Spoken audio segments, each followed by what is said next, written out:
شربەتی سروشتی ئەفرۆشین لەگەڵ ئازبەری ئەو جۆرە بابەتانە خۆم لەگەڵ کاک زەکەریای پێکەوە ئەم باڵێن سەردەمەنیە گەڕۆکەیە بەڕێوە دەبین و ئینشاءالله داواکاری لە خوای گەورە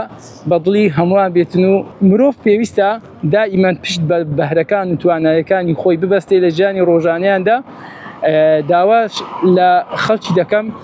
بەردەوام ئەو بیرۆکێکەوە لە مێشکیاندایە پەچی نەخەن دەری بێخن چونکە گەنجی ئەو سەردەمەی دڵنیامە کەسانێکی هۆشار و ڕۆشنبیر و تێگەشتوونە چونکە دنیا دیتەنە با بیرۆکەکانی خۆیان لە گۆڕ نەنێن بیرۆکەکانی خۆیان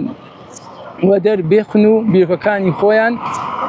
بەس بیرۆکە نەبیتن بەڵکو بیرۆکەیەک بیتن ئەنجامیشی لەگەڵ هەبیتن.